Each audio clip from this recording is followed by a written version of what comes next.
Women are being denied a product that's legal and that they can pay for. Is this discriminatory? Is this legal? Today, I will inform you about the Access to Birth Control Act and why you should support it. By supporting this bill, you will not allow the personal feelings of others to dictate your life, and you won't accept being unfairly denied a product you can purchase. Today, I will share with you much information. I'll give you some startling statistics on birth control, and I will explain the provisions of the bill. Let's get into some statistics. 2 out of 5 women in the United States don't use any form of contraception, says Olson in 2012 in an article entitled "Scary Study, Women Are Highly Misinformed About Contraception." This could be due to poor knowledge of the subject at hand, and it could also be because in at least 24 states, some pharmacists have refused to sell women contraceptions. As exposed in the article, pharmacists can't be allowed to deny women emergency contraception by Borchet in 2012 from U.S. News. This is the total number of states in the Union, 50, and this is the number of states where women have been denied contraception by their pharmacists. This is 24. The number in actuality is much likely higher because this kind of thing wouldn't be reported very often. And so this demonstrates that there is a clear reason for this bill to be passed and that this is an actual problem.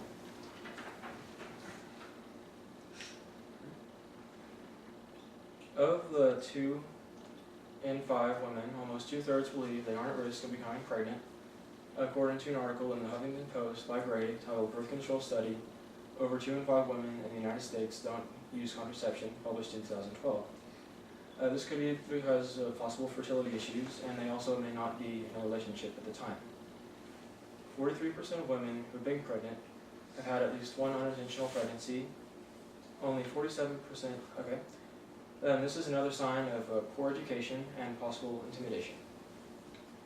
Women are highly misinformed about emergency contraception. 91% of them have heard of it, and yet only 47% correctly know that the morning after pill doesn't terminate an existing pregnancy, it simply prevents one from occurring. Reports Robin from Change.org in 2012 in an article called "Support the Access to Birth Control Act." The pill is the most popular form of contraception. 15% of women report to using it within the last month, and this is almost double the next highest reliable form. Now that we know some facts, let's look at this bill and what it proposes. This is what the bill says about buying contraceptives.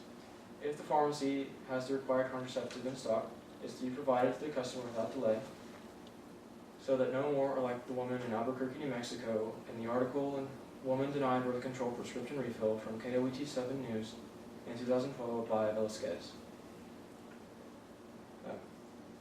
If the pharmacy doesn't have the contraceptive in stock, but to direct them to a pharmacy that does, or if the customer so prefers, the pharmacy shall get it following the normal expedited procedures and notify the customer when it's ready.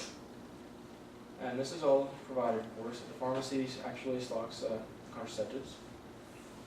Let's move to what the bill says on employees now that we know about buying procedures.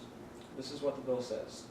Employees can't intimidate, harass, or threaten customers when they receive a request for birth control, and they can't interfere or obstruct delivery and services relating to this, and they can't knowingly misrepresent or deceive customers about the quantity in stock or the birth control's mechanism of action.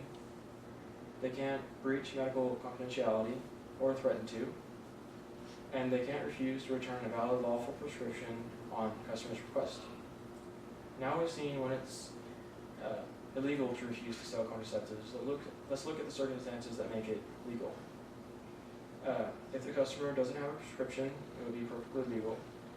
And also if they're unable to pay, and based on the pharmacist's professional clinical judgment. Right? Let's move on to the consequences if this bill isn't followed. These are the repercussions if the bill isn't followed. The pharmacy would have to pay $1,000 for each day of violation, and it's not to exceed $100,000 in a single legal proceeding.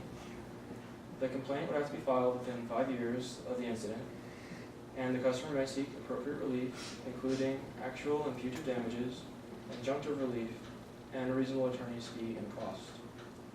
In conclusion, this law simply ensures what ought to be done is done.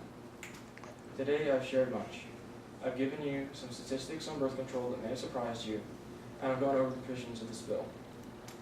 By supporting this bill, you will not allow others to decide what you can legally buy.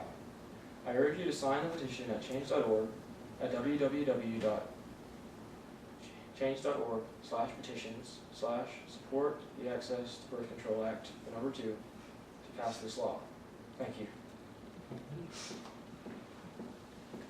All right, and I need to film this before we start. Is that all right?